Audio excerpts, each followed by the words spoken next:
KPM.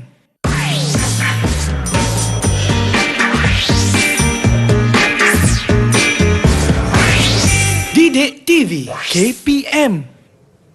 Assalamualaikum dan salam sejahtera. Anda sedang menonton siaran Didik TV KPM. Bagi sukses SPM 2021 pecutan, pastinya hanya di saluran Didik TV KPM.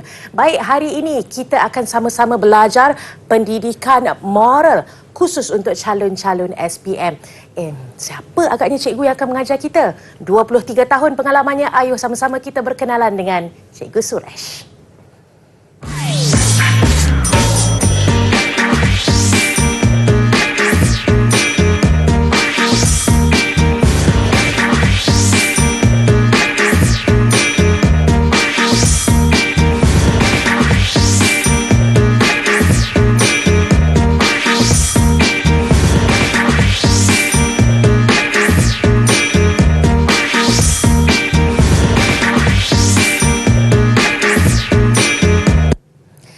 Assalamualaikum, salam sejahtera murid-murid calon-calon SPM. Anda sudah bersedia untuk mempelajari mata pelajaran pendidikan moral?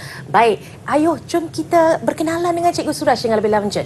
Apa khabar Cikgu Suresh? Khabar baik. Oh, sihat semuanya ya? Ya, sihat. Baik. Cikgu, apa yang akan murid-murid pelajari bagi mata pelajaran pendidikan moral pada hari ini? Okey, murid-murid, hari ini saya tahu kita ada lebih kurang 14 hari lagi, 7 hari bulan tarikh keramat, 7 hari bulan Mac, kamu akan menduduki peperiksaan pendidikan moral. Kamu adalah batch pertama KSSM. Okey, so hari ini cikgu akan mengajar bahagian B dan juga bahagian C, iaitu bahagian yang selalunya pelajar menghadapi masalah, iaitu bahagian esei. Okey, you? Baik, itu sedikit pengenalan tentang apa yang bakal dipelajari oleh murid-murid calon-calon SPM pada tarikh keramatnya 7 Mac ya cikgu? 7 Mac. Okey, apa kata kita lihat bagaimana agaknya format yang perlu diketahui oleh calon-calon SPM? Okey. So pelajar, okey. Jangan risau tenangkan fikiran anda. Tolong catit bahagian-bahagian yang penting. Buat catatan semasa kamu menyaksikan segmen ini. So bahagian pertama itu cikgu akan memperkenalkan kepada kamu bagaimana kita kena menulis esei. Maksudnya gaya penulisan esei. Boleh? Okey. So yang pertama, pelajar, anda sudah tahu kebiasaannya lah bercakap tentang esei means kita mesti tulis fakta, huraian dan juga contoh. Nampak? Dan esei maksudnya kita kena persembahkan jawapan kita dalam ayat lengkap. Tapi dia berbeza sedikit daripada bahasa Melayu. Karangan bahasa Melayu dengan esei pendidikan moral ada perbezaan sedikit. Tapi konsep dia masih sama, iaitu kita perlu ayat lengkap, maksudnya kita perlu ada subjek dan predikat. Tapi dalam moral bukan subjek predikat. Subjek itu adalah watak. Lepas tu kita kena bagi penerangan sedikit. Nampak? Okey. Dan watak ini adalah sangat penting. Tanpa watak, murid mungkin akan kehilangan banyak markah. So watak adalah sangat penting dalam penulisan esei pendidikan moral. Dapat? Okey. So cikgu akan sekarang beri contoh soalan. Lepas tu cikgu akan beritahu murid-murid bagaimana anda perlu menulis skrip jawapan anda. Dan selalunya penulisan cikgu cadangkan penulisan biarlah bebas. Nampak? Penulisan bebas. Dia tidak terikat seperti macam kita menulis esei bahasa Melayu. Nampak?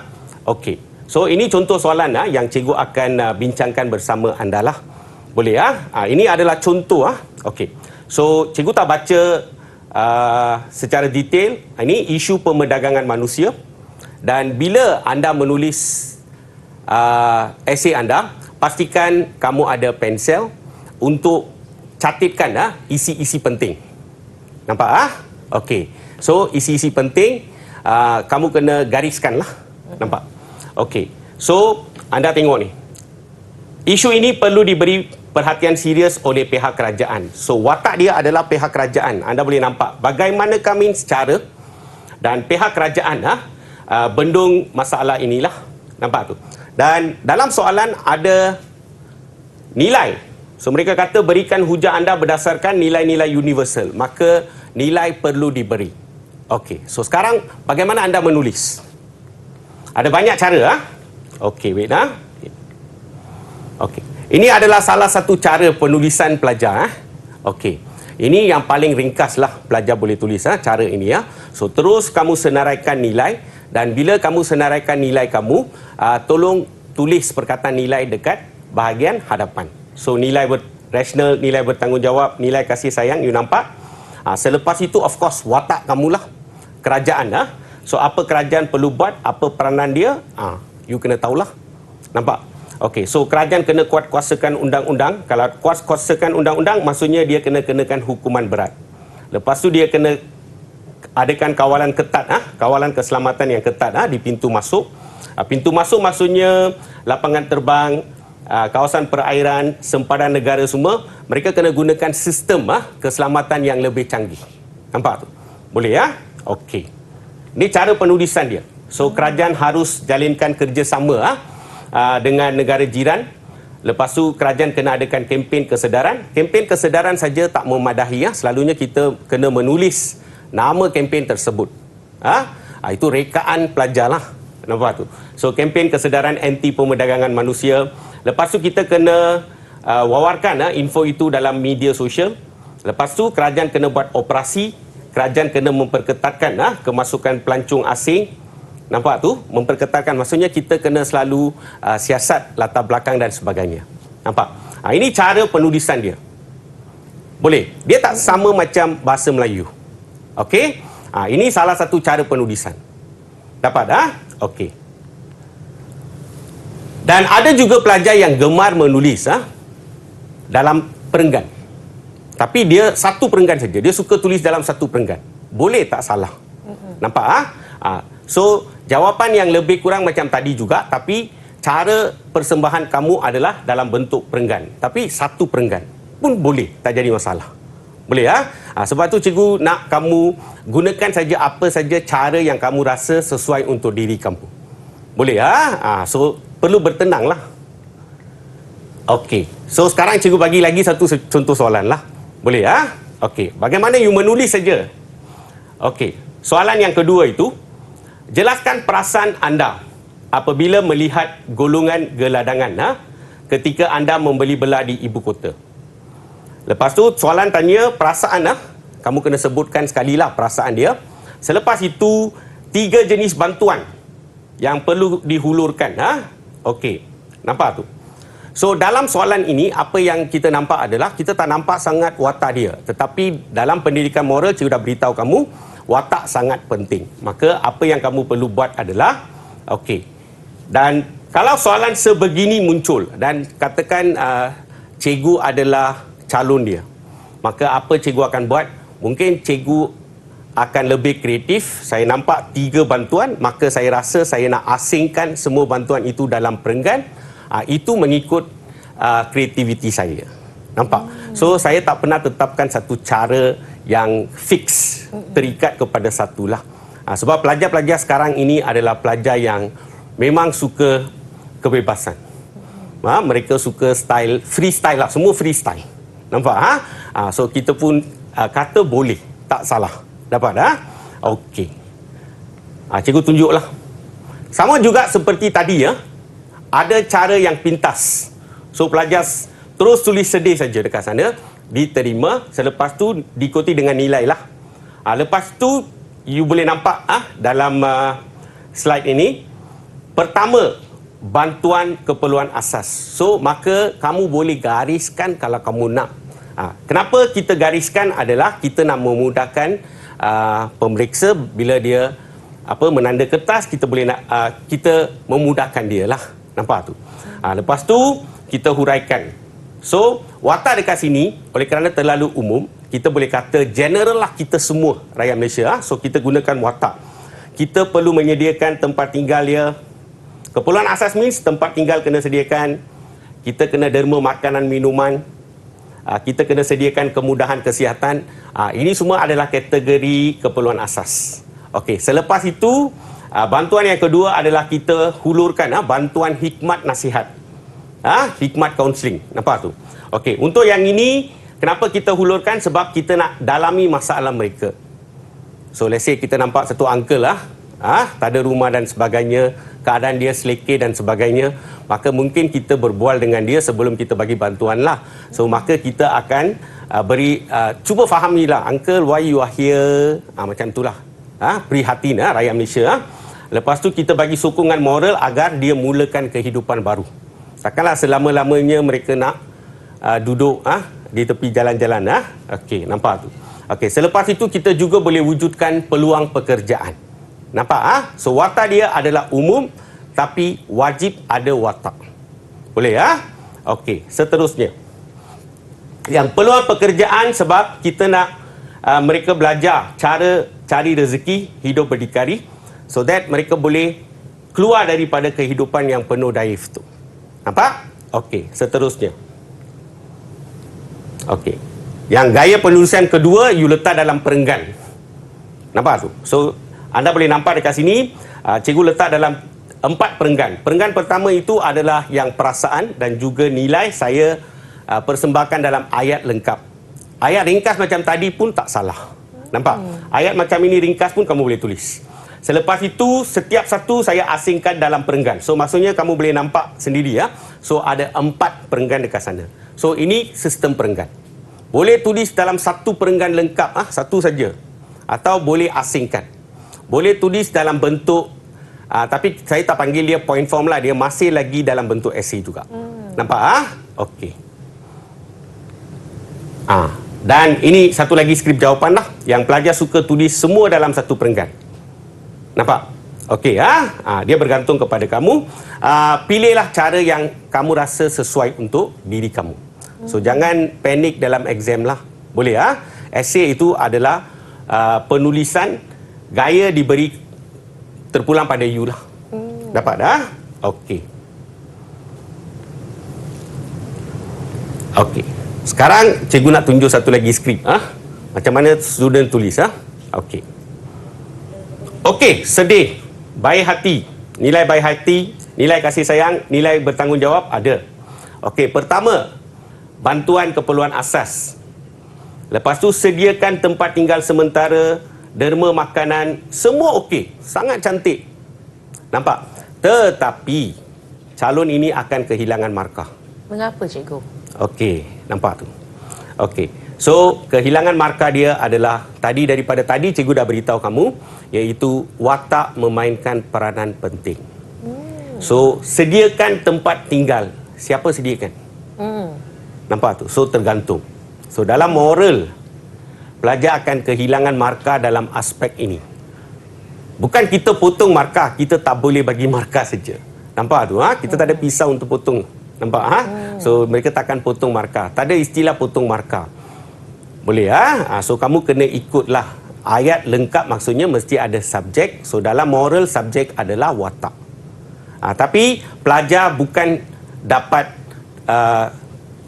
bukan dia semua markah dia hilang, tak ada. Masih mereka dapat markah untuk sedih, perasaan masih dapat. Nilai-nilai yang 3 dia senaraikan masih dapat markah. Dan selepas itu, yang dia gariskan itu adalah fakta dia. Iaitu bantuan keperluan asas, bantuan nasihat dan hikmat kaunseling.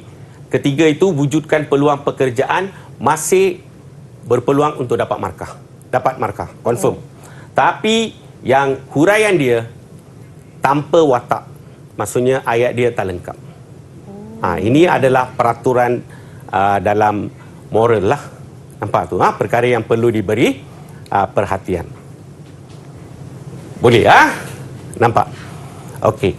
So, sekarang cikgu bagi satu lagi contoh soalan lah kepada anda.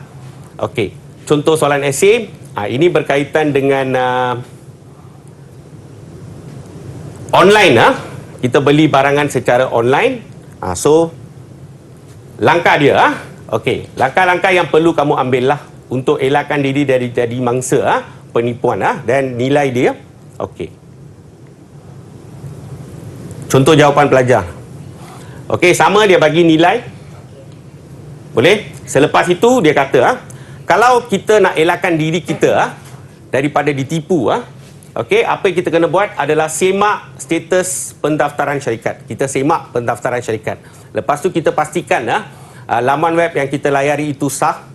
Lepas tu kita semak akaun. Memang semua isi dia tepat, tetapi dia akan masih hilang markah. Kenapa? Tak ada watak. So semak status itu siapa semak.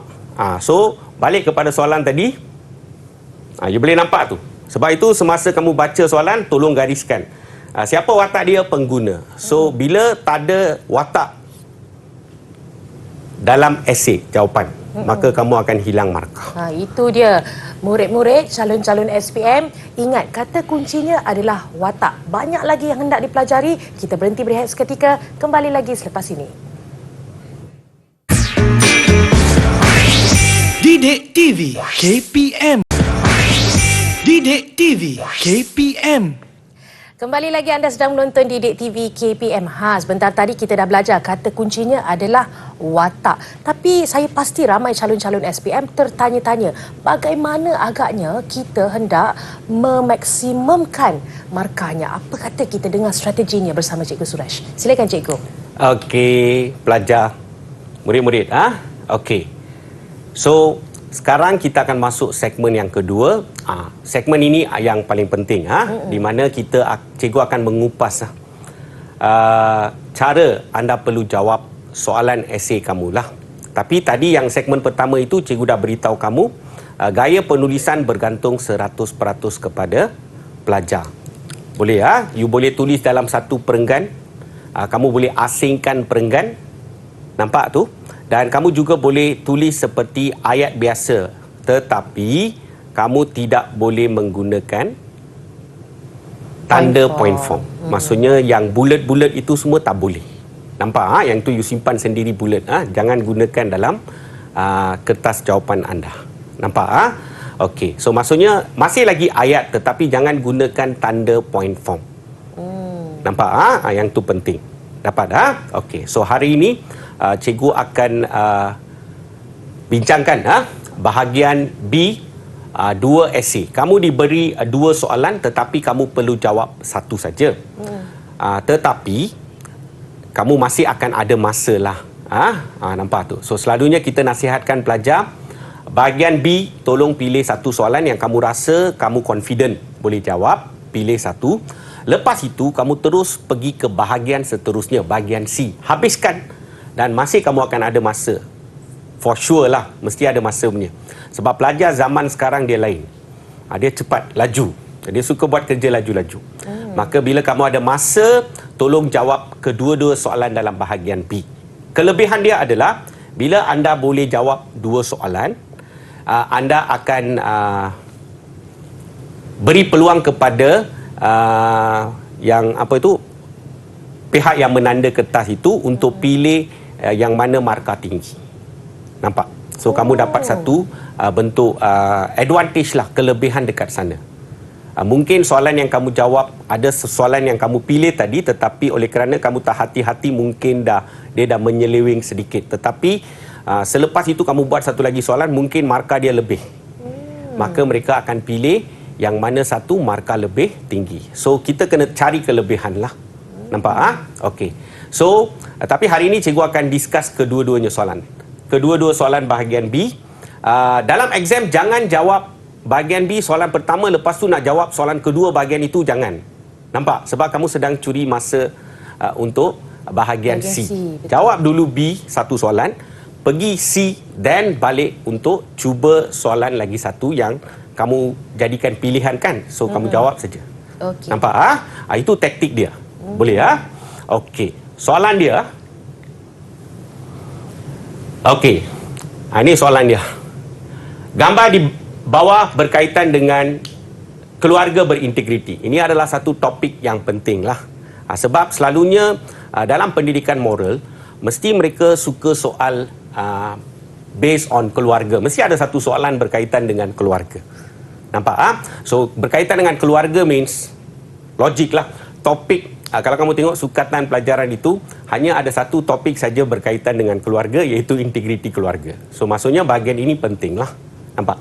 Okey. So integriti keluarga bermaksud pembinaan keluarga yang bahagia, utuh dan penyayang berlandaskan nilai murni.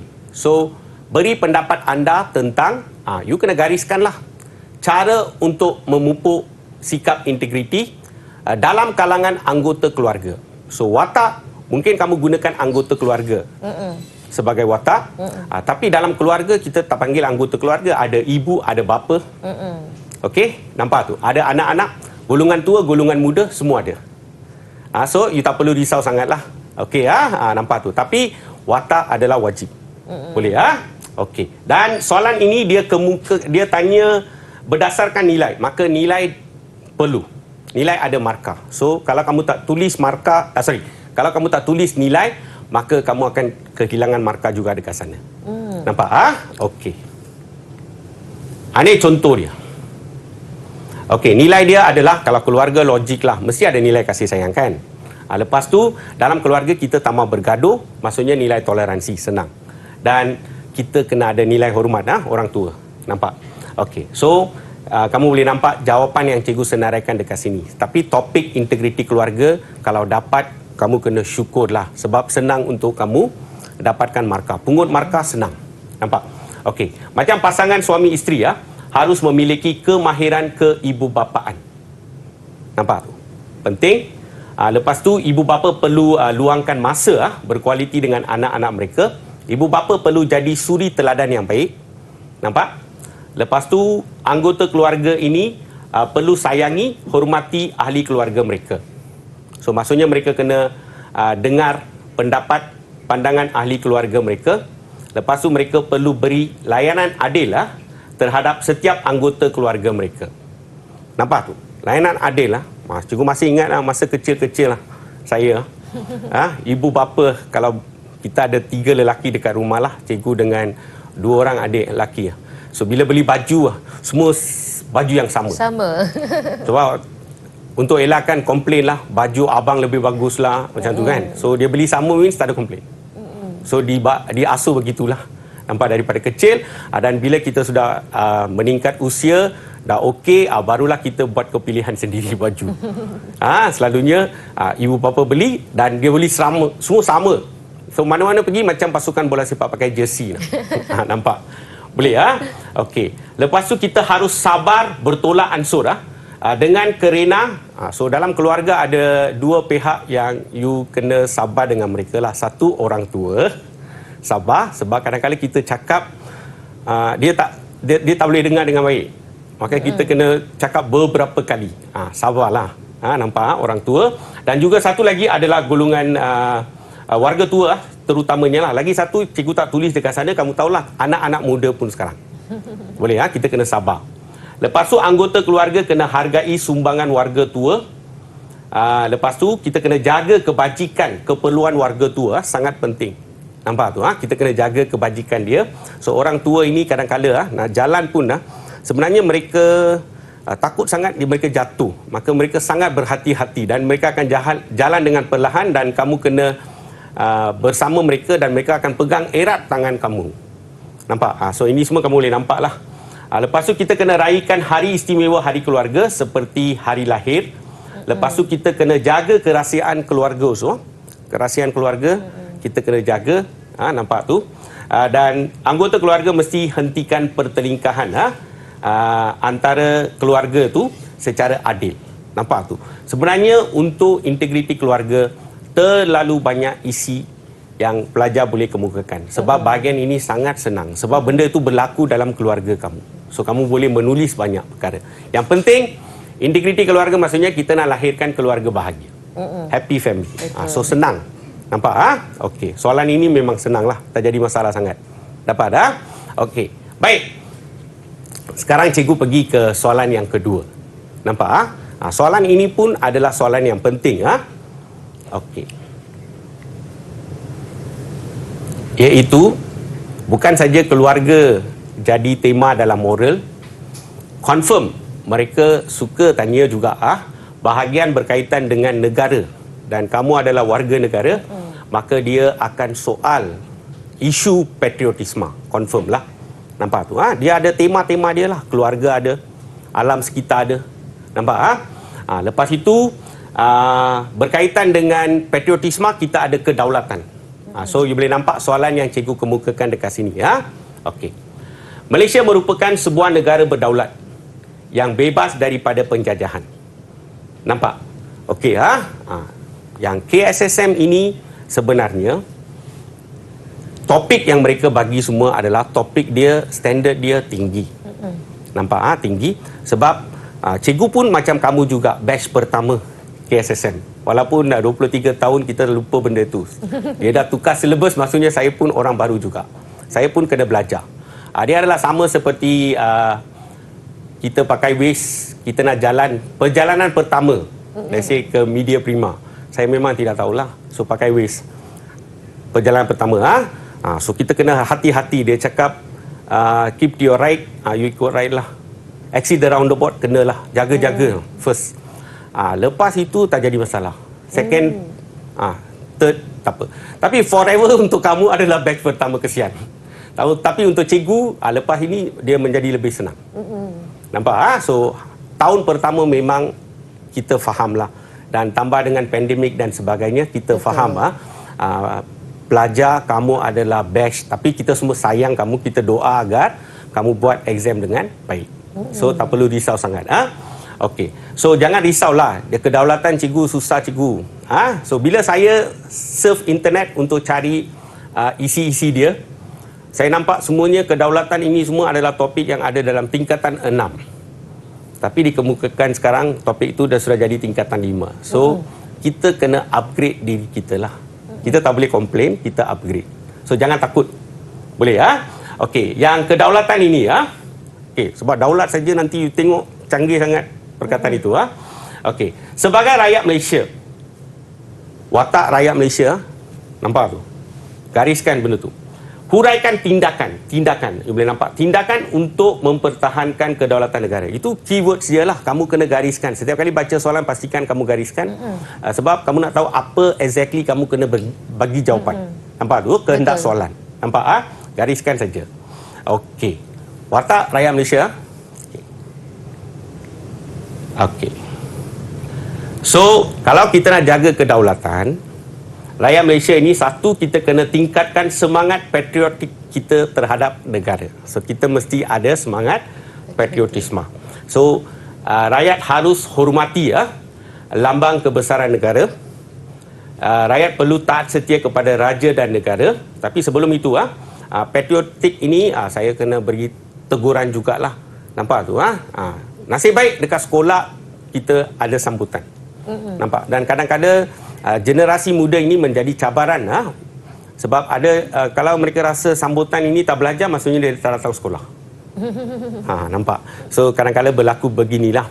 So kita sebab itu cantik saja KPM susun agar sambutan kemerdekaan dibuat setiap tahun. Betul. Nampak tu? Agar dia dapat pupus semangat patriotisme di kalangan generasi muda lah. Lepas tu kita kena taat setia kepada raja dan negara. Raja dan negara kamu kena faham, bukan raja dan negara saja. Kalau raja dan negara means juga pentadbir. Nampak? So kita kena sokong, pentadbir means kerajaan lah. So kita kena sokong dasar kerajaan untuk wujudkan sistem pemerintahan yang stabil.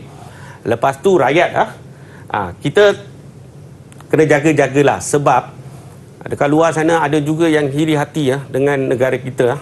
Kenapa nak rakyat sini bersatu padu semua? Nampak? Understand? Maka mereka akan sebarkan berita-berita lah. So kamu tahulah. So kita patut tidak mudah terpengaruh dengan hasutan mungkin dalam atau dari dua negara yang boleh gugat kestabilan negara. Nampak tu? Ini semua berkaitan dengan kedaulatan lah.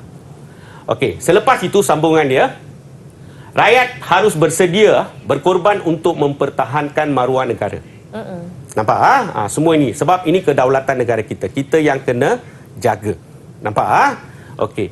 Selepas itu kita harus kekalkan perpaduan dalam negara. Kamu kena tahulah. Cakap Malaysia saja, automatik semua orang tahu pelbagai kaum. Nampak? Pelbagai kaum, maka perpaduan ini adalah harta yang paling penting lah dalam Malaysia. Nampak? So kita kena kekalkan perpaduan. So yang ini ada 3 perkara yang kamu kena ingat. Nampak? Boleh So rakyat harus menerima dan hormati kepelbagaian agama, budaya. Nampak tu? Dalam pendidikan moral sangat cantik susunan sukatan KSSM ini di mana mereka dah beritahu ada 3 perkara. Satu, kita kena terima kepelbagaian. Nampak? Semua orang adalah berbeza. Nampak? So kita kena terima saja. Sebab sebenarnya perbezaan kepelbagaian ini ada anugerah Tuhan. Semua kita adalah berbeza. So bila kita berbeza, kita kena terima. Kalau semua sama, tak boleh lah. Nampak tu? Macam kita pergi taman, semua satu bunga saja sejenis. Nampak boring? Nampak? Betul. Ada pelbagai barulah nampak macam taman. Betul. Nampak? So indah. Boleh Sama juga dekat kereta, kita bawa kereta dekat jalan raya. Semua bawa kereta yang model yang sama. Habislah boring tengok. Rumah pun semua sama. Seragam tak mau. Kita mau tengok kepelbagaian. Maksudnya kita kena terima benda itulah. Terima kepelbagaian. Lagi satu, kita kena hormat kepelbagaian.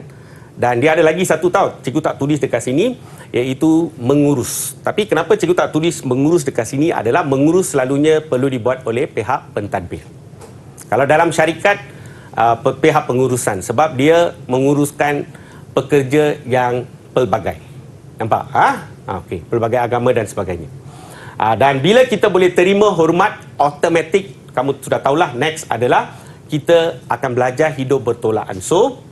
Sebab kita nak elakkan pertelingkahan. Lepas tu ada lagi satu. Kita adalah warga negara. Maka kita kena jadi warga negara yang berkualiti.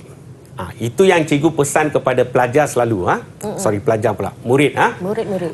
Selalu cikgu beritahu murid-murid, kamu ini perlu rajin. Nampak tu? Rajin bekerja. Nampak tu? Okey. Dan selalu ingatlah, kita adalah pelbagai. Maksudnya pelajar pula. Murid-murid juga ada kepelbagaian dari segi keupayaan. Maksudnya ada pelajar yang pandai, pintar, dan ada juga kita ada golongan slow learner kita panggil. Maksudnya mereka belajar tetapi kita panggil lambat pick up lah. Mengambil masa untuk dia fahami. So kita boleh faham kepelbagaian.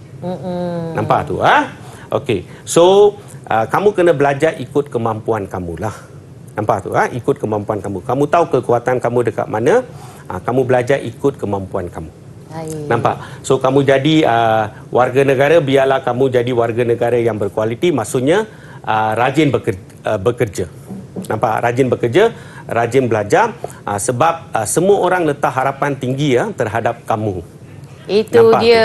Tu? Boleh tips daripada Cikgu Suresh. Jadi kita dah belajar tentang bahagian B dan juga bahagian C, cara menjawab untuk mendapatkan markah semaksimum mungkin. Kembali lagi selepas ini bersama Didik TV KPM. Didik TV KPM. Didik TV KPM.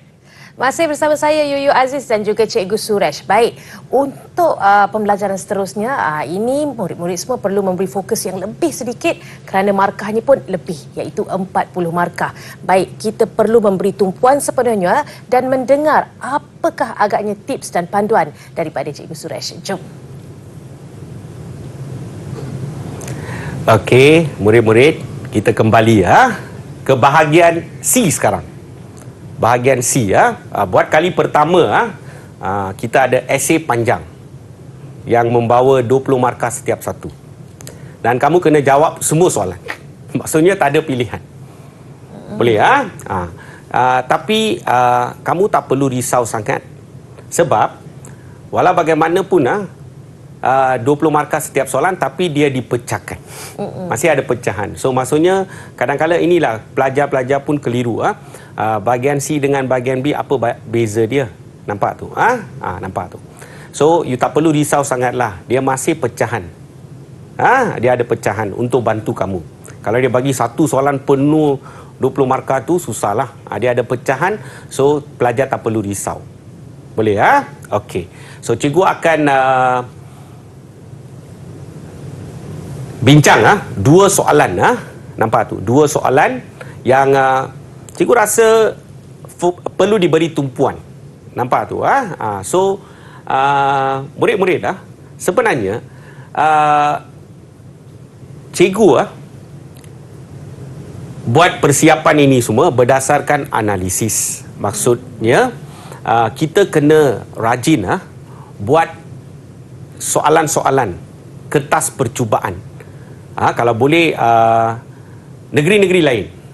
Nampak so ada lebih kurang 10 soalan, set soalan nampak. Itu lebih baik daripada soalan-soalan lain sebab soalan ini kita panggil soalan percubaan setara.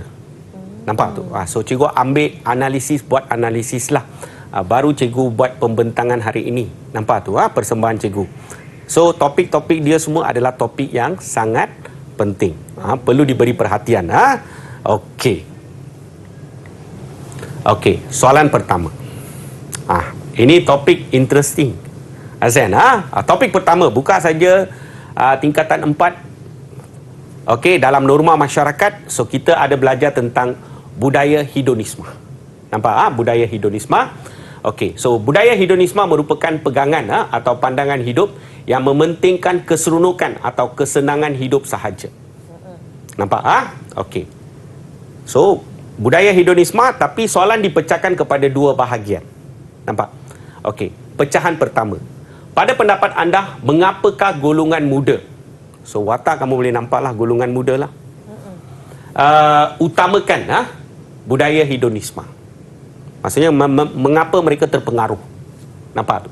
Dan jawapan anda perlu disokong dengan nilai-nilai universal, maka kamu gariskanlah nilai universal tu. Maksudnya perlu wajib bagi nilai, ada markah untuk nilai. Nampak? Itu soalan pertama lah. Lepas tu yang soalan kedua itu adalah langkah tertentu yang perlu diambil untuk mengelakkan golongan muda tempatan terjerumus dalam budaya hedonisme. Nampak?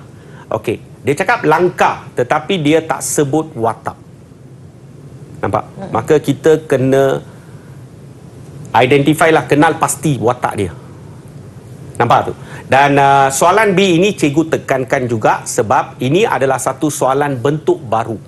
Bentuk baru. Maksudnya KBSM dulu dengan KSSM sekarang, dia ada satu perbezaan ketara, iaitu fokus KSSM ini adalah kepada dimensi moral. So dia tanya soalan, jelaskan jawapan anda dengan menggunakan dimensi moral. Maksudnya yang soalan bahagian B ini, murid-murid, anda tak perlu bagi nilai. Nampak? Tapi kena gunakan dimensi moral. Dapat? Okey. So, cikgu bincang dulu soalan bahagian pertama. Nampak tu.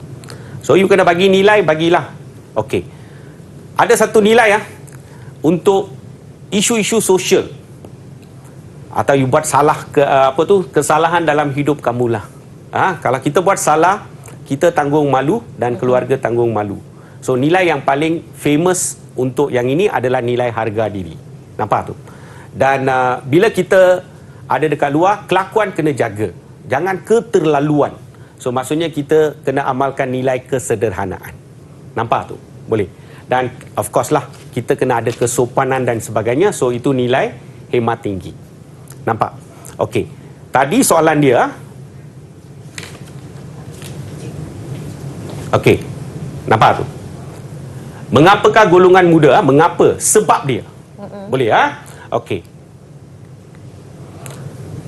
So bila kamu persembahkan jawapan kamu, ini macam ayat biasa saja cikgu bagi setiap satu, bukan perenggan. Nampak tu? Boleh sebab dalam kertas selalunya kita ada garisan dan kamu tak tinggalkan apa-apa garisan. Barisan dia satu barisan pun kamu tak tinggal. Satu baris pun kamu tak tinggal. Maksudnya ini dikira sebagai satu perenggan. Tetapi hanya beza dia adalah kamu tak sambung ayat kamu. Selepas habis satu ayat, kamu tak sambung balik. Sebaliknya setiap ayat kamu mulakan dengan baris baru. Nampak? Ini penulisan dia lah. Tapi kadang-kala murid-murid kalau dia tulis gaya ini, dia suka gunakan tanda point form dekat depan. Itu yang Itu yang tak perlu dibolehkan. elakkan lah. Nampak? Okey. So, sebab pertama dia adalah kurang didikan agama. So, kesan dia adalah kalau kurang didikan agama, golongan muda ini tak dapat ketenangan jiwa. Nampak? Orang yang ada didikan agama, dia lain. Dia ada selalu, kita panggil calm lah, suka perkataan tu.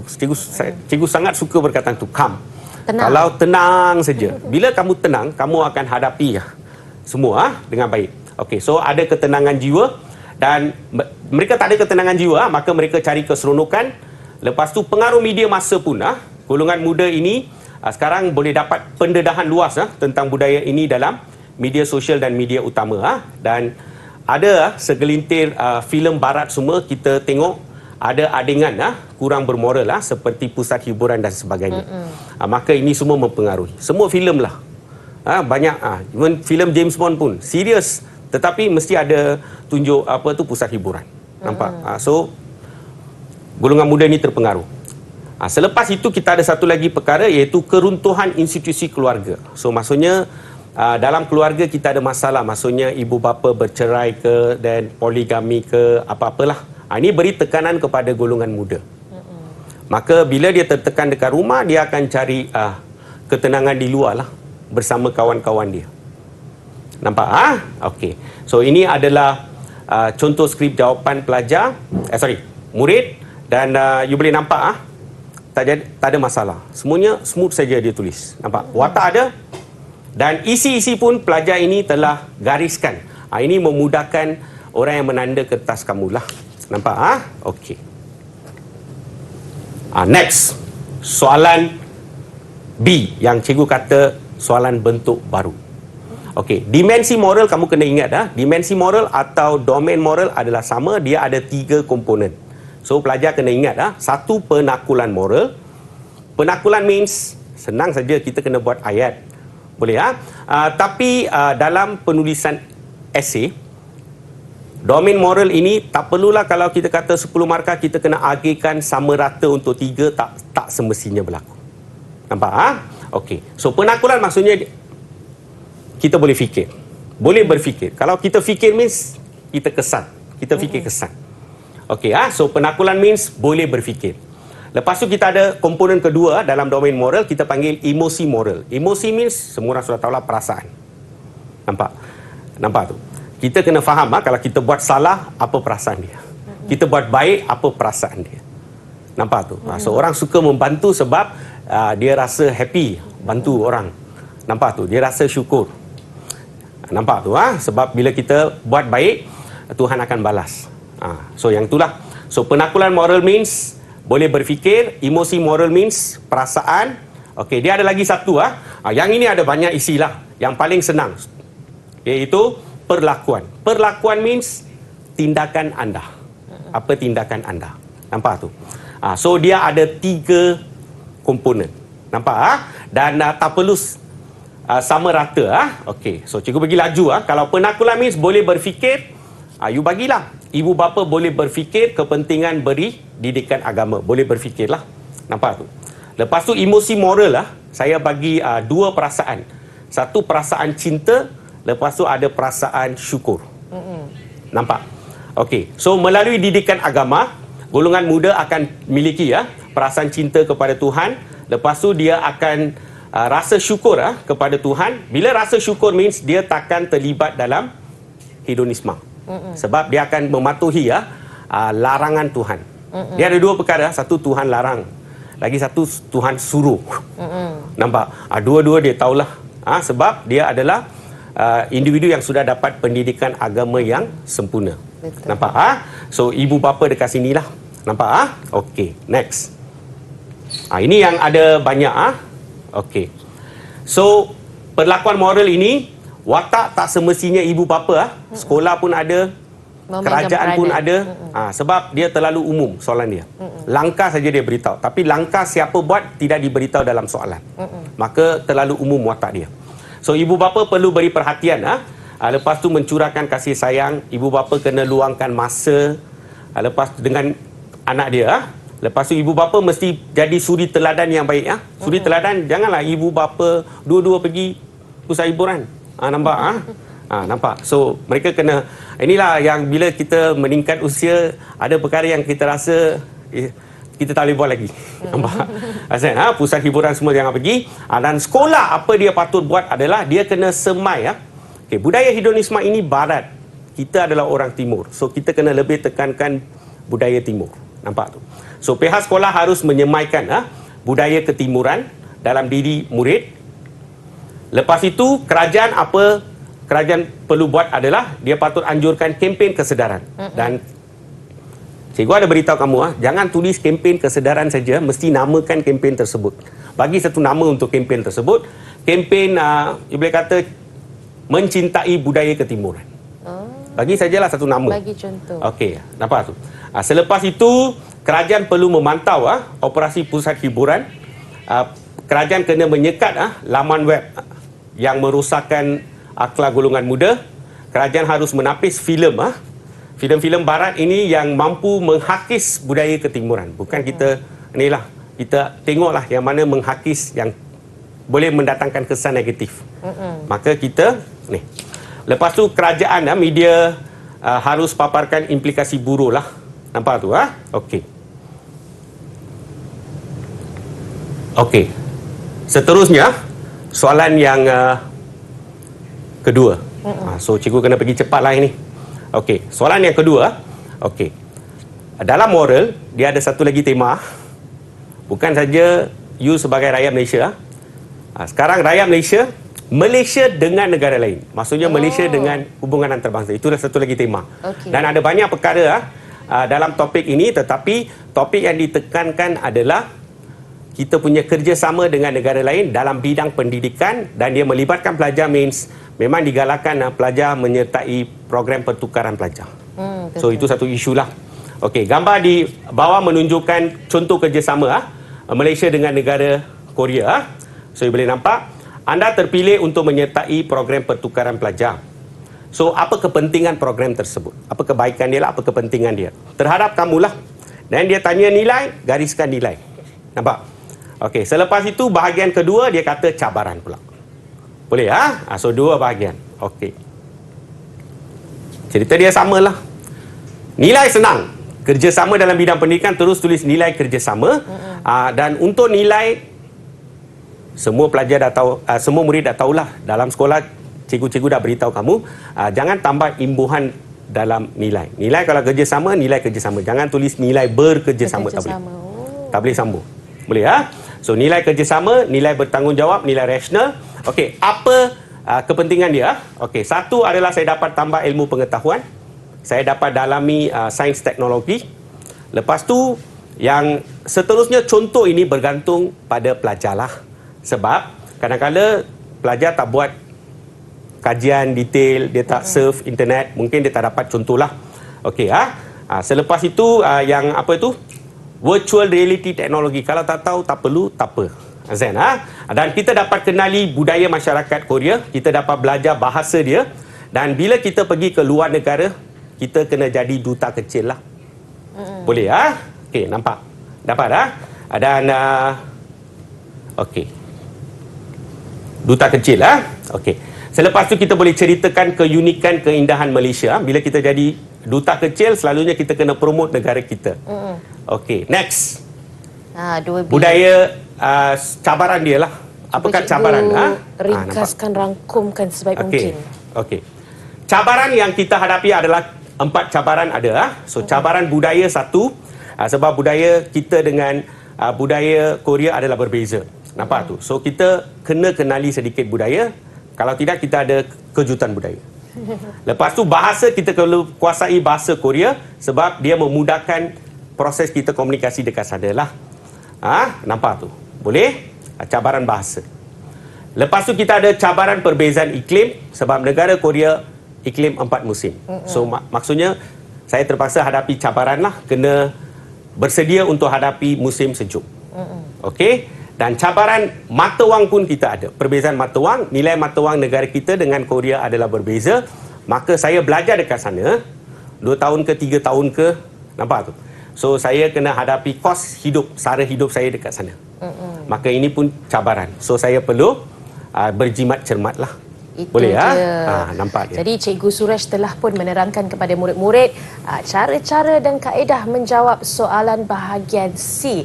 Saya yakin banyak input yang baik diperolehi sebentar tadi. Kita berhenti berehat seketika, kembali lagi selepas ini di TV KPM. Didik TV KPM. Didik TV KPM. Jadi soalan B dan soalan C telah pun anda pelajari bagaimana cara menjawabnya. Ayuh sama-sama kita dengarkan kesimpulan dan strategi untuk mendapatkan skor maksimum bagi calon-calon SPM Kertas Pendidikan Moral. Cikgu silakan. Okey, murid-murid. Okey. Untuk bahagian kesimpulan. Okey, ini adalah beberapa nasihat yang cikgu nak bagi kepada kamu sebab kita ada lebih kurang masa yang suntuk lah. Kita ada lebih kurang 2 minggu saja. Maksudnya 14 hari. Okey, nasihat pertama cikgu adalah pastikan kamu catat topik dulu. Topik. Lepas itu bila kamu ada masa tengok topik, cuba recall fakta dia. Maksudnya kamu kena ada budaya menulis lah. Nampak? Okey, selepas tu cikgu nak kamu buat satu lagi perkara, iaitu soalan kertas trial negeri-negeri setara, tolong habiskan. Dia ada lebih kurang 10 set, boleh habiskan. Tapi cara dia adalah kamu kena bahagikan masa kamu dengan baik sebab kamu ada lebih kurang 14 hari saja. Nampak? So apa yang kamu perlu buat, kamu tahulah, kamu kena ringkaskan. Nampak tu? So perkara yang kamu boleh buat adalah, antara dia adalah jangan panik sebab kamu ada mata pelajaran lain juga. Maka untuk subjek saya, ambil masalah sebab ada banyak video dalam YouTube dan sebagainya. Didik TV pun ada banyak yang segmen ikut topik dan sebagainya. Sambil makan pun kita boleh perhatikan video. Betul. Nampak tu YouTube.